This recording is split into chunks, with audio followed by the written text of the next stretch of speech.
Hai hai hai, selamat datang kembali di channel Min Donghua. Kali ini kita akan melanjutkan cerita Donghua. Apotesis. Nggak pakai lama lagi, langsung aja kita ke ceritanya. Check it out. Jelas, sangat berbahaya bagi Loseng untuk mengekspos diri sendiri sesuka hati di dunia atas. Bahkan token mengaum yang dapat digunakan tanpa batas waktu, itu sudah cukup untuk memicu persaingan di antara banyak penguasa surgawi. Tapi Loseng tetap mengeluarkan suaranya tanpa ragu-ragu, yang menunjukkan bahwa Loseng sudah menyerah. Meskipun Sun memahami bahwa Loseng masih memiliki rumah abadi sebagai kepercayaan terbesarnya, tetapi sekarang Loseng tidak hanya dilirik oleh Yao, tetapi juga oleh banyak penguasa surgawi. Dengan kekuatan Loseng saat ini, meskipun dia bisa bersaing dengan yang terkuat di alam dewa, tapi bagaimana dengan menghadapi alam transformasi dewa? Penguasa alam, belum lagi Tian Xun. Dengan cara ini, Loseng setara dengan sepenuhnya memblokir kemundurannya yang terlalu impulsif. Tapi tidak ada sedikit pun kekhawatiran di wajah Loseng. Sepertinya dia bisa mengembalikan suasana hatinya dan dia bisa memulihkan segalanya. Saat ini, Loseng sedang melihat mayat 4 orang yang telah saling membunuh dan bertanya, bagaimana cara menangani mereka berempat? Sun menghela napas pelan, lalu berkata, jaga tubuh mereka dulu. Jika suatu hari saya bisa kembali ke klan Joje, saya akan menguburkan mereka berempat di makam raja klan Joje. Jelas, dikuburkan di makam raja adalah kehormatan tertinggi bagi para prajurit klan Joje yang telah mati. Selain raja, hanya prajurit yang telah memberikan kontribusi khusus pada klan Joje yang berhak untuk dimakamkan di sana. Meskipun Sun tidak bisa menguburkan mereka di makam raja sekarang, bukan berarti dia tidak bisa melakukannya di masa depan. Bagaimanapun, mayat para penguasa alam yang kuat tidak akan membusuk setelah ribuan tahun, dan tidak sulit untuk menyimpannya. Loseng mengikuti permintaan Sun dan dengan hati-hati menyimpan tubuh keempat orang ini.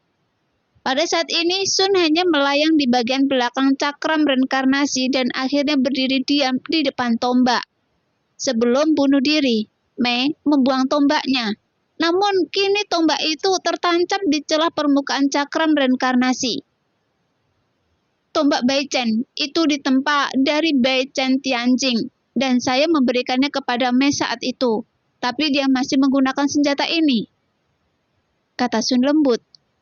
Meskipun tombak Baichen ini hanyalah artefak kelas 1, meskipun ada dalam daftar monumen 10.000 roh, peringkatnya tidak dapat diandalkan. Tapi dengan kemampuan Mei, seharusnya dia cukup untuk mendapatkan artefak tertinggi.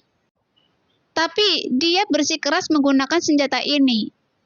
Sambil mengulurkan tangan dan mengeluarkan tombak tersebut, dia mengambil tombak Baichen di tangannya. Jari-jarinya yang ramping dengan lembut meraba-raba laras tombak itu. Segera setelah itu, senyuman muncul di wajahnya, dan dia berbalik dan memasukkan tombak itu ke dalam cincin Sumeru Loseng. Pada saat ini, cakram reinkarnasi masih terbang keluar angkasa. Di ratusan ribu alam di alam semesta, kedalaman langit yang terlihat sama, tetapi sudutnya berbeda.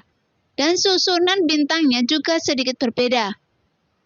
Setelah kembali ke aula utama cakram reinkarnasi, Sun berkata, ayo, pergi ke utara. Utara?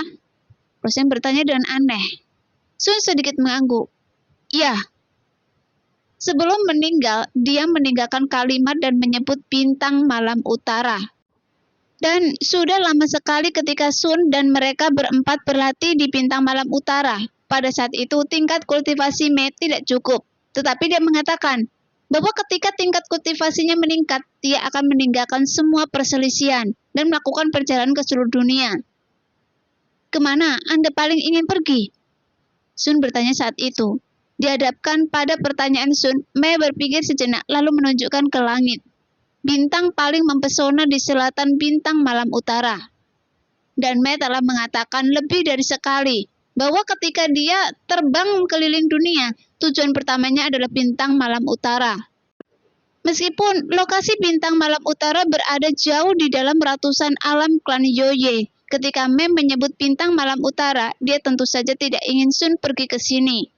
Di bawah pengawasan Yo, Mei memberi isyarat. Jadi sekarang Sun tidak ragu sama sekali. Biarkan saja cakram reinkarnasi mengubah arahnya dan langsung menuju ke arah bintang malam utara.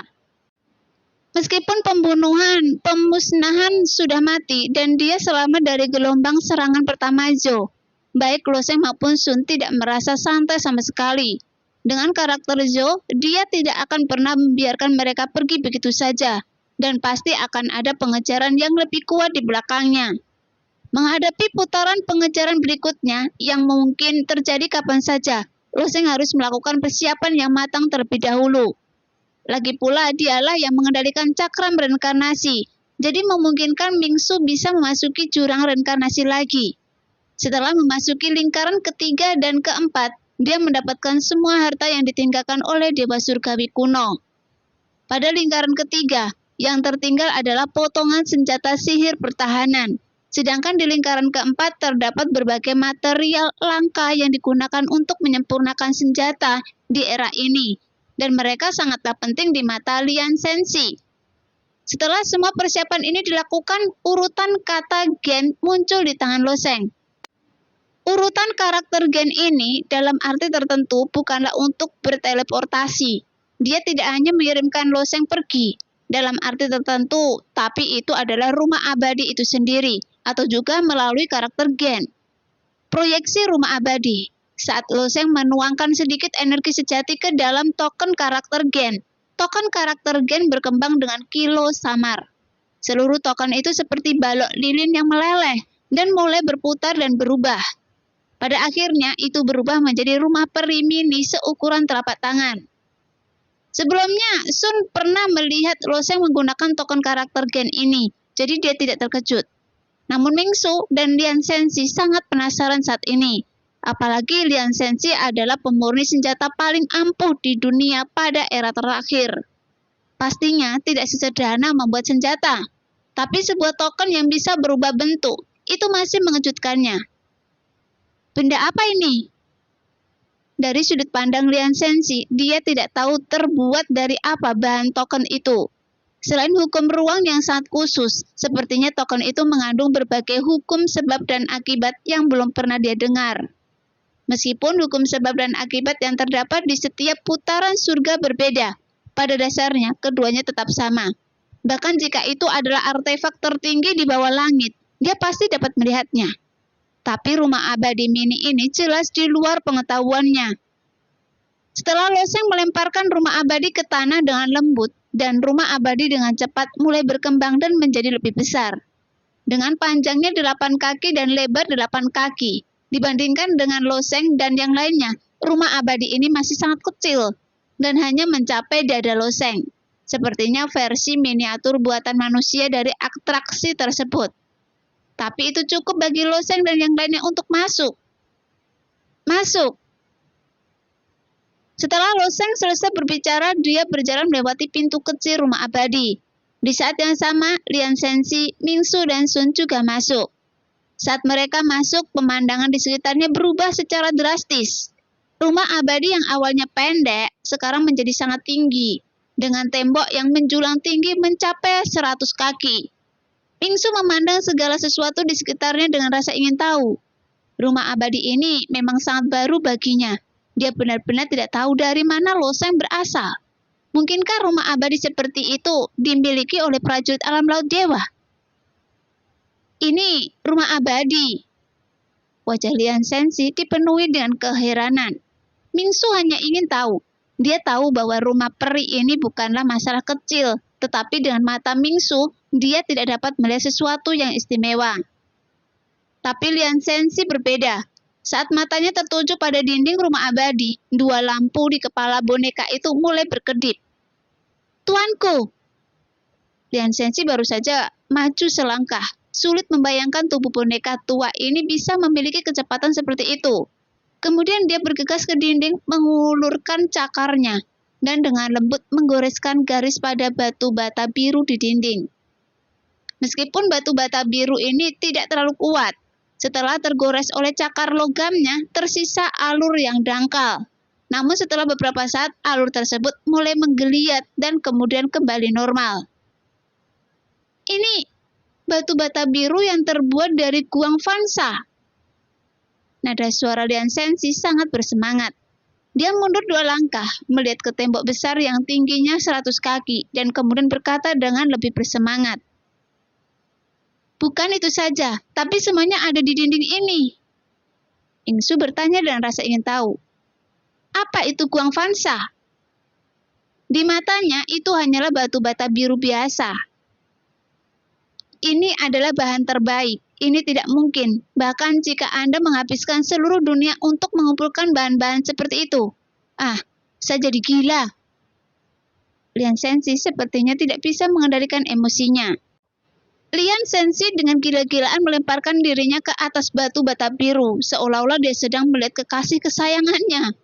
Tapi tidak lama setelah berbaring, matanya kembali tertuju pada alun-alun luas di rumah abadi. Dia hanya berbaring di tanah lagi dan mulai memperhatikan dengan cermat lantai yang panjang dan lebarnya hampir 10 kaki. Tidak. Setelah beberapa saat, dia meledak dengan teriakan bernada tinggi. Kemudian dia dengan hati-hati mengetuk lantai dengan cakarnya dan kemudian berteriak dengan sangat keras. Ini adalah batu jiwa kekaisaran yang asli. Saya hanya melihat batu jiwa kekaisaran sekali dalam hidup saya, dan itu sebesar telapak tangan. Bagaimanapun, kehidupan Lian Sensi sangatlah panjang, bahkan lebih lama dari umur panjang beberapa dewa surgawi.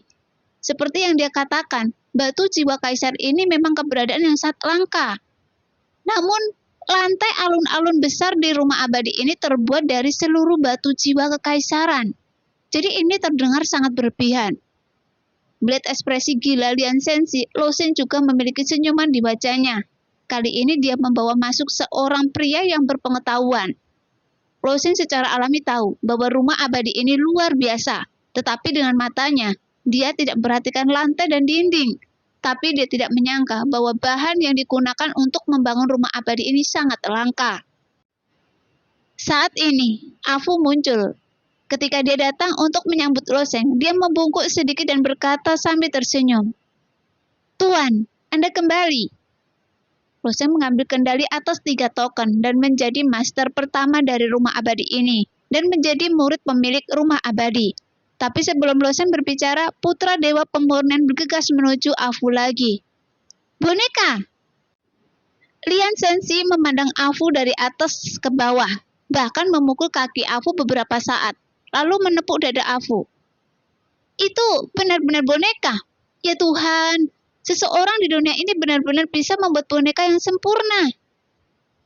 Sebelumnya, Lian Sensi sangat bangga ketika dia menyempurnakan senjata. Meskipun tubuh boneka yang dia ciptakan untuk dirinya sendiri jelek, namun mengandung hukum kehidupan yang sangat sempurna. Karena itulah jiwanya belum layu sampai sekarang. Di mata Lian Sensi, selain dia, mungkin tidak ada orang lain di dunia ini yang bisa melakukan ini. Namun setelah melihat tubuh boneka Afu, dia akhirnya mengerti apa artinya memiliki seseorang di luar dunia. Dan ada dunia di luar dunia. Sehingga tubuh bonekanya sendiri tidak layak untuk disebutkan di depan Afu. Namun pada saat ini, Afu memandang Lian Sensi dengan ringan dan berkata dengan ekspresi acuh tak acuh. Jangan sentuh. Bagaimanapun, Lian Sensi sudah terobsesi saat ini. Bagaimana dia bisa berhenti? Meskipun gerakan tangannya terhenti, dia masih berputar meliringi Afu, sehingga Afu hanya bisa menatap Lo Shen dengan tatapan memohon. Dia tidak tahu dari mana Lo Shen membawa orang aneh seperti itu. Namun Lo Shen hanya bisa mengangkat baunya tanpa daya dan kemudian berkata, orang ini adalah pemurni senjata. Menurutnya, dia adalah pemurni senjata dari putaran Do Surgawi sebelumnya. Apakah Anda pernah menjalani satu putaran Do Surgawi? Wajah Afu yang acuh tak acuh menunjukkan sedikit keanehan. Dia kemudian melihat ke arah Lian Sensi dan berkata, itu tidak buruk. Saya dapat menggunakan sumber daya yang terbatas untuk menciptakan kehidupan seperti itu untuk diri saya sendiri. Meskipun penampilan saya agak jelek, saya telah membuat karakteristik bahan sampah tersebut menjadi ekstrim. Jelas, tubuh boneka Afu secara alami tidak sebanding dengan Lian Sensi. Bahan yang digunakan oleh Lian Sensi tidak dapat mengungkapkan misteri sama sekali, karena dia belum pernah melihatnya sebelumnya. Namun Afu telah hidup bertahun-tahun dan mengikuti masternya selama bertahun-tahun, dan penglihatannya tidak terlalu buruk. Afu tidak menyukai materi di alam semesta menumpuk tubuh boneka yang jelek dan aneh itu, yang juga menunjukkan bahwa putra pemurni dewa ini memang sangat berbakat dalam pemurnian senjata. Sampah? Anda bilang, saya ini sampah? Lia Sensi langsung tidak yakin. Untuk mendapatkan materi ini, monster Tuan Yulin menghabiskan banyak usaha. Namun ketika dipikir-pikir, Lian Sensi langsung patah semangat. Guang Fansa digunakan untuk membangun tembok, dan batu jiwa kekaisaran digunakan untuk menjadi lantai. Jika Lian Sensi adalah pemilik rumah abadi ini, dia akan tetap berpikir bahwa materialnya adalah sampah. Pada saat ini, Afu tidak bertanya mengapa Loseng kembali ke rumah abadi. Bagaimanapun dia hanyalah seorang pelayan yang ditinggalkan oleh tuannya untuk melayani Loseng. Bagaimana Loseng mengendalikan rumah abadi ini dan otoritas apa yang bisa dia peroleh di rumah abadi, dan dia hanya akan mencoba yang terbaik untuk membantunya. Adapun tujuan kembalinya Loseng ke rumah abadi adalah untuk menempatkan Mingsu dan Lia Sensi terlebih dahulu di dalamnya. Saat dia berjalan jauh di rumah abadi, keingintahuan Mingsu menjadi semakin kuat. Karena rumah abadi ini bukan lagi sesuatu yang bisa dia pahami. Tapi dia juga mengerti mengapa Loseng begitu percaya diri sebelumnya, karena akan sulit bagi orang dari luar untuk menerobos masuk ke dalamnya. Lian Sensi berjalan di belakang sambil berdentang. Saat ini Lian Sensi sudah sedikit mati rasa. Materi apapun di rumah abadi ini seperti harta karun di mata Lian Sensi, baik itu pavilion, teras, pagar, dan ubin lantai. Dia tidak sabar untuk memindahkan semuanya. Namun, setelah menonton terlalu banyak, dia akhirnya akan merasa mati rasa. Tetapi ketika dia baru saja melewati pavilion di tengah kolam Xianfu, matanya tertuju ke satu arah. Dan ada beberapa lorong di pavilion ini, dan setiap lorong mengarah ke aula yang berbeda. Di antaranya adalah pavilion perpustakaan, ruang alkimia, bengkel pemurnian senjata. Bengkel pemurnian senjata? Pada saat ini, putra dewa pemurnian juga mengingat apa yang dikatakan Loseng di awal. Pada saat itu, Loseng berkata bahwa ada bengkel pemurnian senjata yang cukup untuk menampungnya. Jika dikombinasikan dengan bengkel pemurnian senjata yang terlihat sejauh ini, putra dewa pemurnian tidak memiliki hati, tetapi jika ada, jantungnya mungkin berdetak kencang saat ini. Karena rumah abadi ini penuh dengan hal-hal luar biasa. Jadi bengkel pemurnian senjata ini pasti bukan masalah kecil. Memikirkan hal ini, Lian Sensi bergerak cepat dan langsung menuju bengkel pemurnian senjata. Namun, di jalan menuju bengkel pemurnian senjata, kemudian dengan suara berdentang yang keras, dia menabrak penghalang transparan dan seluruh tubuhnya langsung berbaring terlentang di tanah dan tidak bisa bergerak. Melihat pemandangan ini, Afu juga tidak bisa berkata-kata. Batu esensi sejatinya sepertinya telah habis. Baru saja Afu dapat melihat sekilas bahwa energi yang menggerakkan boneka ini sangat rendah esensi hati. Dia ingin mempertahankannya. Boneka ini memang akan menghabiskan banyak energi nyata. Loseng juga memberikan senyuman tak berdaya. Setelah datang ke sisi Dewa Lianxi, dia mendengar teriakan tak terdengar dari Dewa Lianxi. Dia hanya bisa mengeluarkan Gyo esensi hati lagi dan dia memasukkannya ke dalam alur di bagian belakang. Segera putra dewa pemurnian menjadi aktif kembali. Kata-kata pertamanya setelah pulih adalah, "Ini bengkel pemurnian senjata, kenapa saya tidak bisa masukinya?"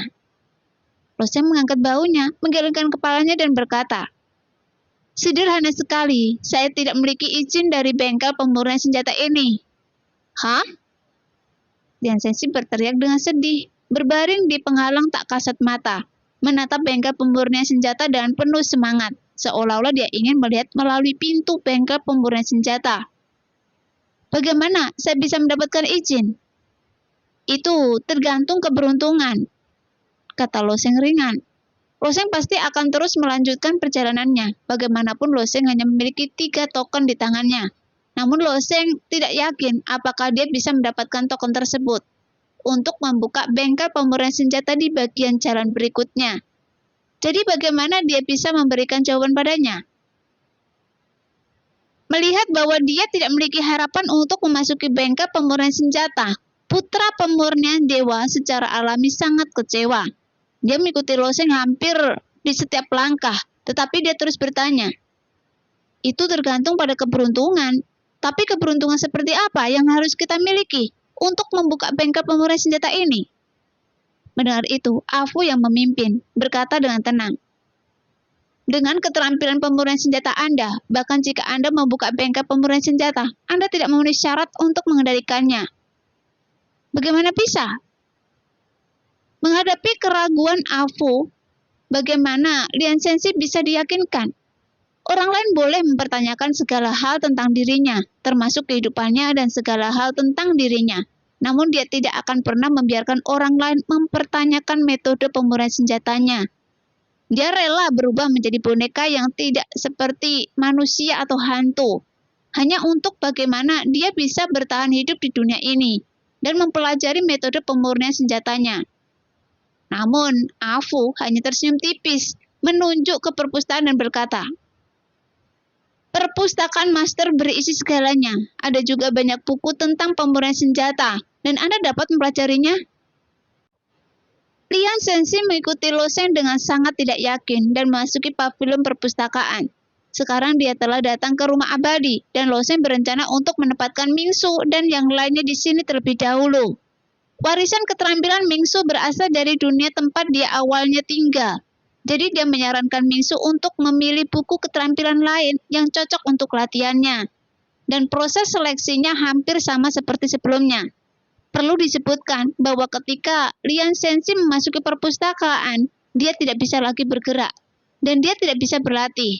Tapi dia terpesona dengan ilmu klasik tentang pemurnian senjata. Setelah memasukinya, dia tidak ingin meninggalkan perpustakaan ini lagi. Setelah menyelesaikannya, Lo Sheng meninggalkan rumah abadi lagi. Dengan sedikit ketekunan di tangannya, rumah abadi yang berukuran beberapa kaki dengan cepat menyusut dan berubah menjadi token karakter Gen seukuran telapak tangan lagi. Lo Sheng mengaktifkan urutan karakter Gen dan kembali ke rumah abadi dengan sangat cepat. Jika pengejar Zhou tiba-tiba menyerang, dia dapat dengan paksa memasuki rumah abadi meskipun cakram reinkarnasi sudah compang-camping, tapi tidak bisa dihancurkan dalam sekejap. Setelah melakukan semua persiapan, Lo Sheng sekali lagi mengendalikan cakram reinkarnasi, terus terbang di langit berbintang, dan melakukan perjalanan keliling dunia. Di dunia inti klan Yoye, di dunia Xingming, struktur dunia besar ini sangat unik. Dunia besar ini sebenarnya terdiri dari sebuah gunung besar, dan itu adalah gunung yang cukup besar untuk memenuhi seluruh dunia. Kaki gunung itu bergelombang mulai dari ujung dunia hingga pusat dunia, karena gunung itu setara dengan ukuran dunia yang besar. Walaupun tingginya jutaan kaki, gambaran keseluruhannya hanya dapat dilihat dari kedalaman ruang terdalam alam semesta, dan dapat dilihat bahwa ini adalah sebuah gunung. Meskipun semua anggota klan Yoye bisa tinggal di dalamnya, namun sulit merasakan keberadaan gunung ini. Di depan gerbang istana Xingming, beberapa prajurit dari klan Yoye berkumpul di sini. Prajurit monster malam ini adalah laki-laki dan perempuan, tetapi umur mereka umumnya melebihi 1 juta tahun. Terlebih lagi, umur mereka telah mencapai puluhan juta tahun, dan beberapa dari mereka telah masuki 5 penurunan surga dan kehidupan manusia yang telah kelelahan. Dan tidak ada lagi kemungkinan untuk memperpanjang hidup mereka. Jadi mereka hanya bisa menyaksikan diri mereka sendiri meluncur ke jurang kematian. Selangkah demi selangkah. Bahkan penguasa alam mereka yang kuat masih tidak bisa lepas dari batasan umur panjang dan tidak bisa menyentuh ambang batas kehidupan kekal. Biarkan Yo keluar. Masalah ini harus dikomunikasikan kepada Dewan Tetua. Kita tidak bisa membiarkan dia melakukan apapun yang dia mau. Para tetua klan monster malam ini adalah anggota Dewan Tetua klan Yoye. Jelas, selain ketiga raja tersebut, banyak urusan internal klan Yoye yang umumnya diputuskan oleh para tetua. Lagi pula, Yo hanya bertanggung jawab atas hukuman. Sun hanya bertanggung jawab atas pembunuhan. Dan Raja Kehidupan hanya bertanggung jawab atas kelanjutan perlombaan. Selain itu, untuk klan yang besar dan kuat, masih banyak hal yang harus dilakukan, dan peran Dewa Tetua tidaklah kecil. Meskipun pertempuran antara kedua raja dimulai 700 tahun yang lalu, setelah Zhou mengambil tindakan, Dewan Tetua tetap diam. Meskipun membunuh raja bukanlah kejahatan di antara klan Zhouye, karena itu adalah kejahatan yang tak terbayangkan yang tidak bisa diimbangi dengan hukuman berat. Tapi orang yang membunuh raja adalah raja yang lainnya. Ketika Dewan Tetua percaya bahwa Sun pada akhirnya akan jatuh, mereka memilih untuk tetap diam. Bagaimanapun Sun telah jatuh dan mereka tidak mau terlalu memusuhi Zhou. Sehingga Dewan Tetua menunggu kelahiran raja baru. Tapi setelah 700 tahun, Sun tidak hanya tidak mati, tetapi juga kembali ke alam semesta. Setelah jiwa Sun pulih sepenuhnya, pikiran beberapa orang tua di Dewan Tetua menjadi aktif. Karena Sun memiliki kekuatan untuk kembali, biarkan dia kembali. Tetapi orang-orang tua ini telah hidup bertahun-tahun, dan saat itu mereka hanya bisa menunggu dan melihat. Kemudian tidak lama kemudian, Zhou secara terang-terangan mengirimkan pembunuh dan pembasmi untuk membunuh Sun. Kejadian ini sekali lagi menimbulkan keributan di dunia. Oleh karena itu, orang-orang tua di Dewa Tetua gereja tidak bisa lagi duduk diam. Selama bertahun-tahun, tindakan Zhou telah membuat banyak orang tidak puas. Jika ini terus berlanjut, meskipun sekuat klan Zhouye, secara internal mungkin akan berantakan. Semua keheningan terjadi pada hari ini. Lebih dari 20 orang tua dari Dewa Tetua berkumpul di depan pintu istana Gunung Xingming. Namun pintu istana selalu tertutup dari awal sampai akhir. Setelah menunggu di depan pintu selama 6 atau 7 jam, orang-orang tua itu akhirnya tidak tahan lagi dan mulai berteriak ke pintu. Raja masih istirahat. Anggota Dewa Tetua, silakan kembali. Yu Bei, seorang pria berambut perak, menjaga pintu dengan senyum tipis di wajahnya. Menurut Anda, kita orang tua berumur 3 tahun. Saya telah hidup lebih lama dari Anda dalam 100 kehidupan. Jadi biarkan Zhou keluar. Dewa Tetua bukanlah hiasan dari klan Zhouye, dan Sun bukanlah pengkhianat klan Zhouye kita. Bagaimana kita bisa memperlakukan dia seperti ini? Jika Zhou tidak memberikan penjelasan, kami akan memilih untuk memakzulkan Zhou. Mendengar perkataan para tetua dari Dewa Tetua, sebuah cibiran muncul di wajah Yu Ye. Pemakzulan? Secara teori, Dewan Tetua memang mempunyai hak untuk memakzulkan raja dan mengangkat raja baru. Namun hal ini hanya dalam teori saja. Sejak berdirinya Dewan Tetua, klan Zhouye tidak pernah memenuhi kekuasaan tersebut. Bagaimanapun pengaruh raja pada orang-orang di klan monster malam terlalu besar. Para prajurit di tingkat atas mungkin dapat melihat dengan jelas keterikatan tersebut. Tetapi ratusan juta prajurit klan monster malam di tingkat yang lebih rendah, mereka hanya mengenali raja, karena raja adalah simbol spiritual mereka. Adapun Dewa Tetua, mereka tidak bisa dibandingkan dengan 3 raja.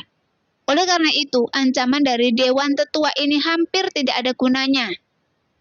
Yu Ye menatap dingin pada orang-orang yang mengoceh. Mencoba yang terbaik untuk menahan niat membunuh dalam hatinya. Dia takut dia tidak akan mampu menanggungnya dan benar-benar membunuh orang-orang tua di depannya. Meskipun orang-orang tua di Dewan Tetua ini semuanya memiliki budidaya penguasa alam. Dan bahkan memiliki sejumlah besar prajurit yang pernah menjadi penguasa alam besar dan merupakan tulang punggung kekuatan tempur klan Zhouye.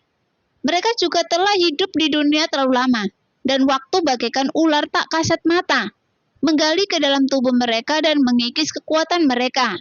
Tapi orang-orang tua ini mewakili 72 klan besar di klan Zhouye. Dan ada terlalu banyak hal yang terlibat. Membunuh mereka bukanlah masalah besar, tapi tetap akan menimbulkan banyak masalah yang tidak perlu. Demi Zhou, dia bisa mengorbankan dirinya sendiri dan menanganinya dengan tergesa-gesa di sini. Mungkin orang-orang tua ini tidak berani memaksa masuk ke istana. Pada saat ini di istana perebutan penjara, sesosok tubuh diam-diam muncul di tengah istana. Orang ini mengenakan jubah polos dengan sabuk giok dengan pola ular piton diikatkan di pinggangnya kolam kuno. Dan tubuhnya juga cukup tinggi. Ketika dia melihat Zhou, dia tidak memberi hormat, tapi hanya berkata, "Rajaku." Di singgasana di atas istana, wajah Zhou menunjukkan senyuman hangat. "Doyin, kenapa Anda mencari saya?" Bayangan rusa ini adalah anggota klan surgawi lainnya dari klan Zhouje. Meskipun tidak banyak penguasa surgawi di klan Zhouje, bahkan hanya ada 4 penguasa surgawi di seluruh ratusan alam klan Zhouje. Dan tempat suci yang tak terhitung jumlahnya sejauh ini, puluhan ribu tahun yang lalu. Jumlah ini adalah 3. Mahkota takdir Dewa Surgawi Panah Dewa diperoleh oleh Sun, yang memimpin klannya untuk membantu Meng Shen Jian sendiri. Tapi bukan berarti klan Zhouje tidak kuat. Hanya saja satu putaran surga hanya memungkinkan 128 makhluk untuk membawa takdir dunia. Oleh karena itu, secara teoritis penguasa alam adalah puncak dari budidaya prajurit. Tidak peduli seberapa berbakatnya Anda, tanpa makhluk takdir mustahil untuk menerobos ke ranah penguasa surgawi. Dan bayangan rusak Tianshun adalah pendukung di belakang Zhou. Meski begitu, Zhou juga sedikit khawatir di dalam hatinya. Apakah Tianshun bayangan rusak datang ke sini dengan tujuan yang sama dengan orang-orang tua dari Dewan Tetua dan ingin menghalanginya? Jika itu masalahnya, mungkin masih akan sedikit merepotkan dan dia harus memikirkan saran Tianshun bayangan rusak. Namun apa yang dikatakan Tianshun bayangan patah selanjutnya membuat Zhou menghela nafas lega. "Jalan surga terguncang," kata Tianshun bayangan patah. "Langit berguncang." Wajah cantik Zhou selalu memancarkan sedikit kekerasan. Meskipun kerutan ini adalah orang yang sangat cantik, namun memberikan perasaan yang menyeramkan. Meskipun Zhou bukanlah makhluk surgawi dan dia tidak dapat merasakan getaran surga. Nah, demikianlah cerita hari ini. Terima kasih yang sudah menonton video Min sampai selesai. Sampai jumpa di video selanjutnya. Bye-bye.